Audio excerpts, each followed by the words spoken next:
Safe heavens दे रहे हैं Canada में, वहां पे हम चाहेंगे कि उनके कैनेडियन सरकार सेफ हेवंस न दे।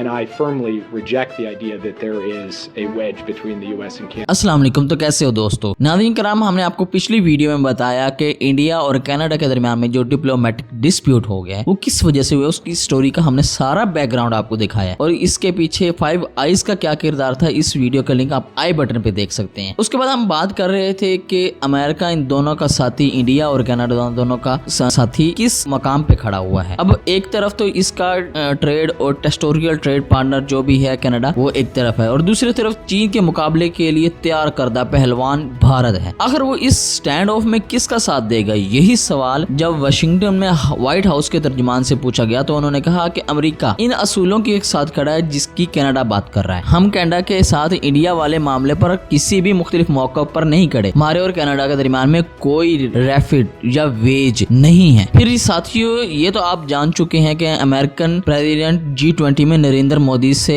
इस मामले पर बात भी कर चुके हैं। सो अब तक की सूरत हाल से यही लगता है कि अमेरिका मोहतात अल्फाज इस्तेमाल कर रहा है, लेकिन वो इस कत्ल और इस तहकीकात के सवाल पर अपने हमसाये कनाडा के साथ खड़ा है। तो दोस्तों, चंद लम्हों के लिए हम देखते हैं कि अमेरिका के लिए कनाडा कितना अहम है, कब तक वो इसके साथ खड़ा रहेगा। साथियों, कनाडा अमेरिका ताल्लुकात के लिए जो टर्म इस्तेमाल होती है वो है फ्रेंड्स, नेबर्स एंड अलायंस। दोस्त भी हैं, हमसाया भी हैं और इत्तेहादी भी। दोनों मुल्कों का बॉर्डर दुनिया का लॉन्गेस्ट अनप्रोटेक्टेड बॉर्डर है। तकरीबन 9000 किलोमीटर बॉर्डर है दोनों मुल्कों का, जिसकी नेचर ओपन बॉर्डर की है। जस्ट गेट क्रॉसिंग है और कहीं पे वो भी गायब है। बल्कि दोनों के बॉर्डर्स पर कायम की गई बिल्डिंग्स और गलियां तो इस तरह है कि इनका एक हिस्सा अमेरिका में होता है और दूसरा हिस्सा कनाडा में होता है। यही वजह है कि कनाडा अमेरिका का हमेशा पहला अलायंस और पार्टनर रहेगा। वो बहुत ध्यान के साथ चलेगा, ये पब्लिक में वो कभी भी भारत पर सख्त दबाव नहीं डालेगा, लेकिन साथ वो कनाडा का ही देगा, क्योंकि तारीखी तौर पर कनाडा भी अमेरिका की एक इंटरनेशनल गेम में इनका बेला चूं चराह पार्टनर है और अलायंस रहा है और दोस्त भी रहा है। अमेरिका साथ है तो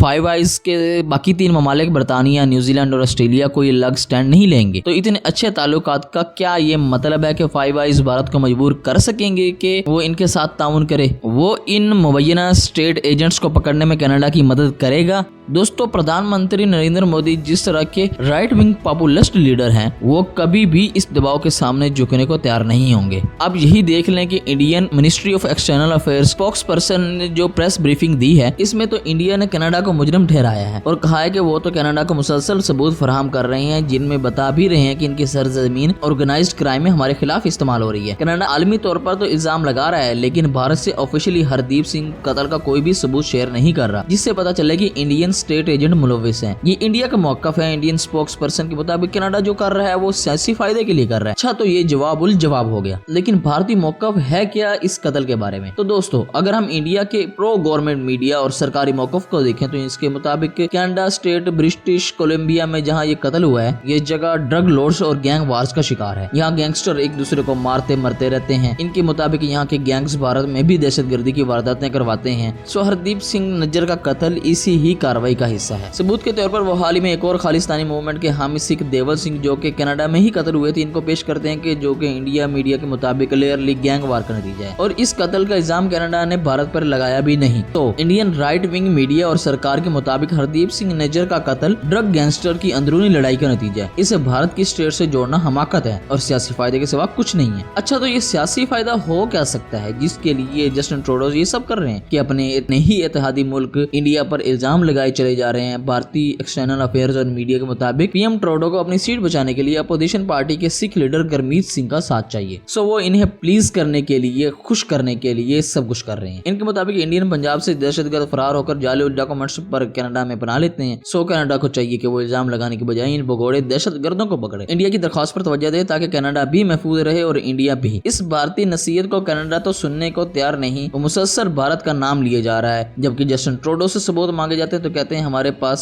सारे सबूत हैं। अब इस बात को समझिए कि पहली स्टेज पर ही कोई मुल्क अपनी खुफिया एजेंसी की वर्किंग किसी को नहीं दिखाते, सिवाय अपने इन इत्तेहादियों या इन एजेंसीज के जिनसे वो मदद करते हैं। सो जस्टिन ट्रूडो के पास इंडिया के खिलाफ सबूत हैं या नहीं ये हम नहीं कह सकते, लेकिन इनका फौरी तौर पर सबूत सामने ना लाना है ये हरगिज जाहिर नहीं करता कि इनके पास सबूत नहीं है। भारत जो कि कनाडा का फ्री ट्रेड पार्टनर बनने वाला है, दोनों मुल्कों के दरमियान 10 अरब डॉलर्स की ट्रेड होती है, तो ये सब कुछ कनाडा बगैर सबूत के दाव पर नहीं लगा सकता। मगर क्या करें, दाव पर तो लग चुका है। अगले चंद मिनट में हम दो चीजें देखेंगे, भारत इन इल्जामात के बाद फायदे में रहेगा या नुकसान में, और ये कि इस सारे बड़े डिप्लोमेटिक क्राइसिस का फौरी इफेक्ट क्या हो रहा है। देखिए, भारत प्रधानमंत्री नरेंद्र मोदी को तो इसका हर तरह से फायदा ही फायदा है। वो यूं कि वो कभी भी कनाडा के साथ ताउन नहीं करेंगे, जिसका नतीजा अगले साल इलेक्शन में इनको मिलेगा और वो फातेहाना खड़े होकर जलसों में कह रहे होंगे हमने अपने 10 साल इक़्तिदार में भारत को इतनी तरक्की दी है कि वो आलमी ताकतों की आंखों में आंखें डालकर खड़ा हुआ है। जबकि इनके साथी बीजेपी की स्ट्रीट लीडर्स का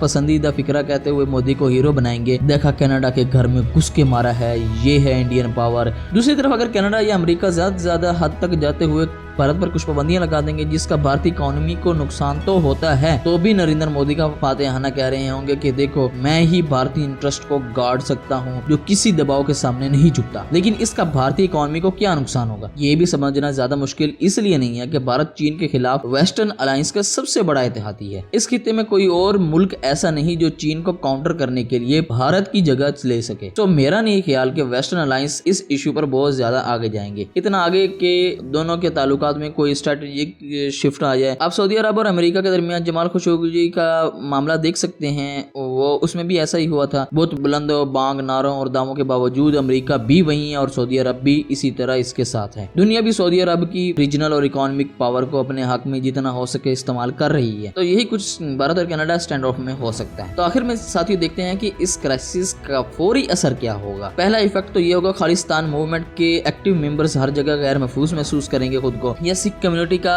हर वो फर्द जो इस मूवमेंट के साथ जुड़ा है वो भी कनाडा तक में भी खुद को गैर महफूज समझेगा, क्योंकि कत्ल होने वाले हरदीप सिंह नैजर कनाडा में बैठकर खालिस्तान के लिए रेफरेंडम कर रहे थे। वो इंडिया को तकसीम करने और आजाद सिख देश बनाने की तकरीरें करते थे। भारत इन्हें रोकने के लिए कनाडा से मुतालबे करता था, लेकिन कनाडा इस पर खामोश था। आप जानते हैं कि वेस्टर्न डेमोक्रेसी में अलहदगी के लिए पुरअमन मुताबिकी दहशतगर्दी नहीं समझा जाता। अभी आपने 2014 में स्कॉटलैंड का रेफरेंडम देखा होगा जिसमें बरतानिया से अलहदगी के लिए वोटिंग की गई थी। तो मगरबी ममालिक और कनाडा में भी किसी भी अलहदगी की सियासी तहरीक को दहशतगर्दी नहीं माना जाता। लेकिन अगर इस सियासी अमल के लीडर्स को कत्ल किया जाने लगे तो ये इनके मुताबिक आजादी इजहार पर भी हमला होगा, इनकी वैल्यूज और सोवरेंटी पर अटैक होगा, और यही जस्टिन ट्रूडो कह रहे हैं। मतलब भारत भी किसी बहुत बड़ी डिप्लोमेटिक शिफ्ट का शिकार नहीं होगा और कनाडा में खालिस्तानी सिखों के खिलाफ भी कोई एक्शन नहीं होगा। दूसरा इफेक्ट इस वाक़े और डिप्लोमेटिक क्राइसिस का ये होगा कि इंडियन डायस्पोरा में अंदरूनी तौर पर भारत में सेक्टर डिवीजन और गहरी सोच होगी। एक तरफ मेजोरिटीज़म ताकतवर होगा क्योंकि माइनॉरिटीज के खिलाफ जायज नाजायज एक्शन हो रहे हैं, जबकि राइट विंग मेजोरिटी अपनी ताकत को खुलेआम दूसरी माइनॉरिटीज के खिलाफ इस्तेमाल कर रही है, जिससे सेकुलर और समाजी तौर पर भी इंडिया के रोशन ख्याल मुस्तकबिल को काफी नुकसान पहुंच रहा है। पाकिस्तान ज़ियाउल हक के दौर में इसके बाद भी मजहबी राइट विंग कार्ड्स कई बार खेल चुका है। पाकिस्तानी सोसाइटी और इकोनॉमी तबाह हो चुकी है। हम तो अपने तजर्बे से नहीं सीख सकते, लेकिन लगता है पीएम मोदी ने हमारे तजर्बे से उल्टा सीख लिया है। तीसरा इफेक्ट ये हो रहा है कि कनाडा में एक गैर महफूज एक मुल्क साबित हो रहा है। वो मुल्क जहाँ हर साल मिलियंस ऑफ पीपल्स इमिग्रेशन के लिए अप्लाई करते हैं। अभी पिछले साल 4 लाख से ज्यादा लोगों को कनाडा ने मुस्तकिल रिहाइश दी है। ये इतने ज्यादा लोग इसलिए दुनिया भर से कनाडा आते हैं कि वो इसे एक महफूज और कानून का रखवाला मुल्क समझते हैं। अब जबकि कैनेडियन प्राइम मिनिस्टर ने कत्ल वाला मामला आलमी सतह पर उठा दिया है, तो इस हाल तक तो ये तासुर बरकरार रहेगा कि कनाडा में कोई भी ताकतवर मुल्क या कोई भी गैंगस्टर कैनेडियन सिक्योरिटीज एजेंसीज को चकमा देने की सलाहियत रखता है और आकर कैनेडियन शहरी को कत्ल करके आराम से जा सकते हैं। तो ये तासुर भी दुनिया में फैल रहा है। ये इमेज किसी तरह भी कैनेडियन के लिए अच्छा नहीं है, जो कि है ही इमिग्रेंट्स का मुल्क। वो